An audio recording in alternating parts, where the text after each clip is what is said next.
What the hell is going on with Helldivers? It's like fireworks in here with all this discourse. Like seriously? Overwhelming negative again? It can't be that bad. Okay, that was a fluke. We could easily bypass that. Okay, maybe there is some issues, but the game is fun, guys, I swear. What the fuck? Like, I know I haven't been here long enough to know every detail, but some of their actions are more like the lack of. It just doesn't make sense. Like, you made the coolest respawn system just to be incredibly stiff and undrivable. Even if you can move it, good luck, because you just phase through enemies. And why they're putting more content behind a glorified Battle Pass DLC? If it was any other company, there would have been way more backlash. Or maybe there's another force that's making these changes. Alright, let's back up. I know the fire's kinda already settled down, and I do dislike that I'm fanning the flames again. But the majority of you clearly needs a refresh in perspective, because I am one of the new players to the game. I got the game around the time of the Xbox Edition release, which was incredibly fun. And the fact I couldn't get the game on release was torture. But when I got my hands on it, I remember shooting down my first plane out of the sky and just barely skimming lasers near my face. And I do also remember a lot of high-level individuals giving me a war pack. And I'm pretty sure you could kind of guess what happened right after that. But you might be thinking, the Xbox version came out almost a year ago. I did get the game on release, played it for a week, and I just left. I do want to hold off on the why, because I just want to express that I'm just disappointed. Because this game is a 10 out of 10. You think this title is clickbait? I think a lot of games should learn from this lightning in the bottle, but either the developers are not handling well or just making egotistical choices. One thing for sure is you guys need to communicate better. The fact that it takes a bunch of people to post videos and be loud enough to be heard just to promise a change shouldn't be done this way. Like, Jesus, do you even play your own game? Oh, hold on, someone's here. Like, I know I haven't been here long enough to fully understand the problem with these patches, but I won't deny some of them do raise an eyebrow. Like, why do you keep nerfing weapons that are already kind of weak? Or just reworking creatures from the most annoying way to engage with them? You don't understand. It's what the Glaze Divers would have wanted. I'm going to beat the shit out of you. The fact that the word is an urban dictionary is hilarious. And honestly, a little too nice of a label for how much they're destroying the game. But no matter how badly they defend this game, there are some positives. Because this game exuberates detail. And it just feels like a lot of people don't realize that. And I'm a sucker for that. Like the amount of blood you could be covered with if you manage to stay alive long enough. Or your cape slowly being destroyed after being thrown around every 23 seconds. And like having a first person view is also kind of crazy, because now they have to worry about another layer of details for the guns, especially the right shield. You basically can't aim properly and have to look through a small gap in the shield, yet it's still weirdly accurate. Or when the dust kicks up from a shrieker that almost sliced my head up. And speaking about the enemies, they also feel so alive when you shoot them. Like, I'm talking about body parts flying off and crawling with a broken leg, or when some of them just lose their heads and continue moving as if they were still alive. Like the last time I saw this in any horde shooter was like 18 years ago. What are we doing? Like, it's so great, you really don't need to kill them. Just cripple them so they won't attack you. And since they're crippled, they probably need a cane to walk and probably start popping Vicodin to handle the pain while they solve medical cases. I have no idea where I'm going with this. Now, there's one critique I like to deflect, is that the missions need to be harder. You guys are wrong. The real problem is that the game should spawn in a horde while you're doing the mission, because you'll quickly realize how fast the panic sets in while you're under gunfire. It's also amazing how vast the enemy variety there are, and the gameplay being total opposites depending what enemy you're fighting. Also, modifiers that change specific enemies. I finally got to try out the Hulk search, and that was definitely an experience. What the fuck? And one more enemy that I also like in the Illuminates are the armed guys. These guys are pretty well designed because you don't really need a rocket to kill them. If you're a great shot, you could double tap the pilot controlling it. And the funniest thing about it is how they try to protect themselves. It just looks like I just walked into them in the shower, so they quickly cover themselves. Now, stratagems are like the coolest shit ever. The fact that you have your own personal airstrike calling system is like the most amazing thing ever. I know I'm repeating myself, but look at this. Nice turret ass hat. Oh, there's too many camps here. Oh, let me introduce you to my killer campinator.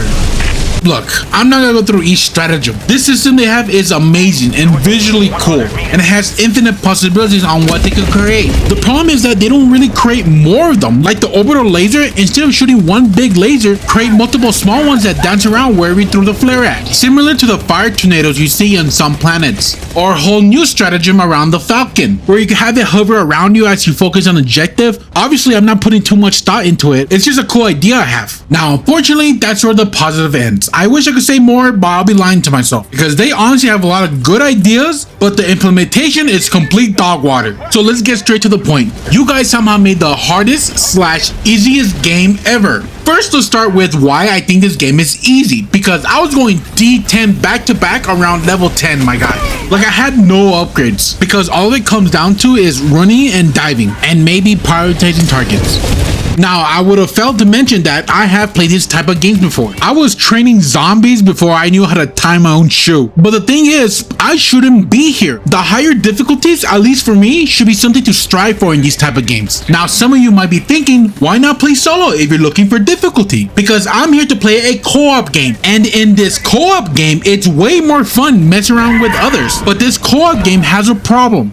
Now, people complain in the back of the box the print saying having overpowered weapons, because a lot of people say it's kind of false advertisement. I'm more and less in the middle, but this section next to it is a lie. The word team with huge quotations. There is no incentive to stay together. So some matches just end up looking like this. And if anyone gets spotted by a patrol, he most likely has all the horde on him and leave us fighting tumbleweed. And the thing is, there is cool co-op things you could do, but I don't even bother bringing those equipment. Like, why waste a slot on a vehicle if 95% of the time no one will use it with me? And even then, why would you? Half of these equipment feels so weak.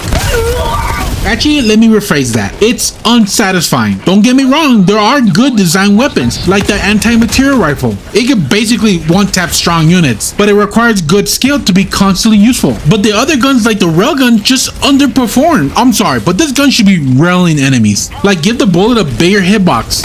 Or the heavy machine gun requires too many bullets to kill one target, and the recoil while crouching or prone like shouldn't exist. And trust me, I know why they're doing this, but it's just creating this weird system where if you want to be useful, you can only bring certain items. For example, if you want to bring a riot shield, if you don't know, it's basically useless. I need to compensate with a 500k bomb and an orbital laser, because I don't want to be completely useless to the team, which leads to the thought, oh, why not bring the strong items only? Because that's boring, plus there's only like 10 items out of dozens. Now, this does kind of relate to what their vision is about, but I will talk about that more later, because now I gotta talk about what makes this game difficult. Now, some of you who are actively watching my video and not putting me in your second monitor, you might notice these quotes around the word, because it's not difficult, it's unfair. Like, I collectively went through all my footage and I could say most of my death is total bullshit. Like, some enemies are just annoying to fight against. Like, why does this shotgun unit have more range than the actual minigun units? And how come this flying unit has insane accuracy? Like, I'm scared of these guys than the actual tripods. But for me, the Terminids are my biggest annoyance. Like, why even the little ones do crazy damage? And the Spore Strain, if you ragdoll even once near them, you're getting the cartel treatment. And don't get me started on the fucking bird that I hate. The High Lord is like the coolest enemy, but apparently they designed them where you're supposed to ignore him. I'm sorry, how are we supposed to ignore this Godzilla-sized enemy? And what's even more disappointing is that there's even a side mission to kill the High Lord. Like, I don't mind if he appears in other missions, but if you're trying to do the oil rig one, yeah, good luck. And speaking about the mission, there are good hard missions to beat that are fun. Basically any mission that involves in standing in one area. But it creates this weird fluctuation from barren, nothing really happening in one mission, to holy shit, get to the extraction. But most of my main issue is that the damage seems inconsistent. And I did some research to find out that we have a hitbox for our head that when hit does more damage. Why do we have a critical hit for ourselves?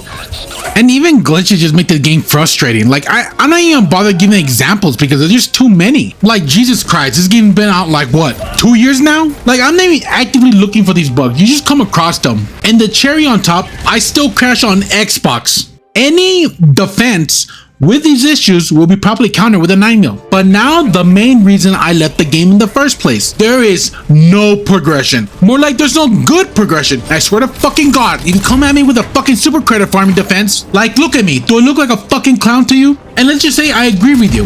That's it. Other games have way more stuff to grind for other than a battle pass. And there is other stuff to progress, but I'm finding it hard feeling rewarding. Samples don't really last long enough to feel satisfying, and even then no one picks them up in the higher ranks. So I'm just left scavenging by myself. And attachments are decently rewarding, but where are the attachments for the secondary? Like, I really want to deck out my laser revolver. And finally, the war bonds. I could say a lot of things wrong with this, but for the sake of keeping my sanity, my main complaint is that the super credits and the medals that help you unlock the war bonds should be rewarded more the higher difficulty you have it. But it's the opposite. Dude, this is basic game design 101. Like, it shouldn't be a crazy thing to say that the higher difficulties should be more rewarding. And they did respond to this in a recent post, and the excuse is that they can't because there will be backlash. I'm sorry.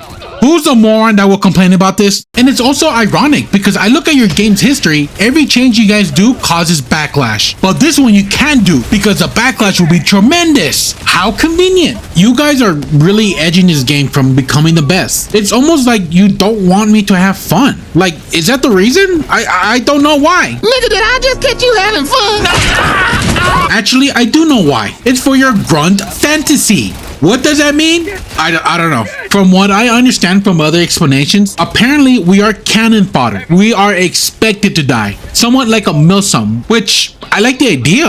And it's really innovative if you really think about it. A Milsum-like horde shooter. Like, I never heard of that before. And I really like Milsum games. It's like my top 5 genre. The only problem is you're not following your vision. There are attempts, but changing damage values and buffing enemies is not realistic. It's annoying.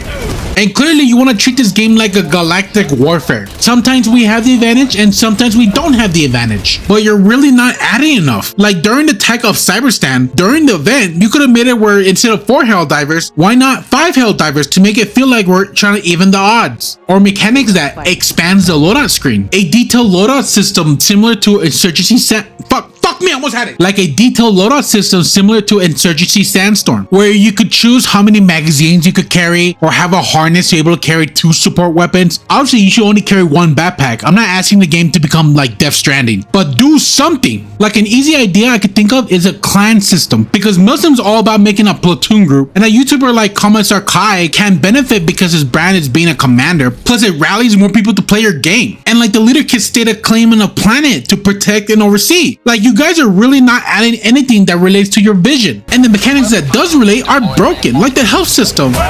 If you have a broken arm or leg, it makes you less efficient, which I do like what you're going with, but you really don't interact with it. Like, you end up stimming anyways, because walking around with half health is basically a death sentence. Like, even the computer behind me hasn't been working since release, apparently. Ah, there we go. See, that's what I'm talking about. But in the end, everything seems to focus around the war bond. Like, it's to the point where you guys nerf specific mechanics just to sell the solution. You guys were praised for being the best live service, not become like the others. Is this the legacy you guys want to leave behind? Okay, from here on out, everything I say is completely anecdotal. So put on your tinfoil hats and let's start. I blame Sony for the faults of the game's condition. Now, I am not taking away blame from Arrowhead. Like, Jesus Christ, guys, just listen to the community. Like, that's what we care about. But Sony owns the IP, and a lot of you don't know what that means. And I know it's easy just to pin them for the problems, especially after they announced they're halting production for physical copies. You're a fucking disappointment. But they do have control over the publishing rights, but also the financial decisions. Sony's probably twisting their arms to focus on war bonds and not the health of the game, because the game made over $1.3 billion with a B. That's mobile games type money. They literally saw that and went like, yeah, we need 12 more of these. They canceled 8 of them, by the way, because they also realized games has to be fun as well. Another evidence is the recent marketing campaign with the use of their game. The most premium example is from a TV show called Secret Level. Quite literally, the last episode was a giant ad campaign with Sony name written all over it, and the majority of the episode it had Helldivers. They're basically going to do what Xbox did with Master Chief and make it one of the faces of Sony. And the desperation of making more live service, it's not a crazy thought that Sony is probably making them focus on profits, especially after the failures and maybe soon to be failure games. And don't forget, I don't have proof, and then it's not like we could go ask Arrowhead to go commit career suicide by exposing secrets. And any changes the game received, you gotta really think if it's Sony or the devs. Like the recent FOMO thing they're doing. This is definitely Sony's doing, because the majority of player base are returning players, and they constantly want them to keep coming back, because every hour you spend in the game, it's a good chance to throw $10. And also what came to thought is that Are you defending your favorite developers or are you defending Sony?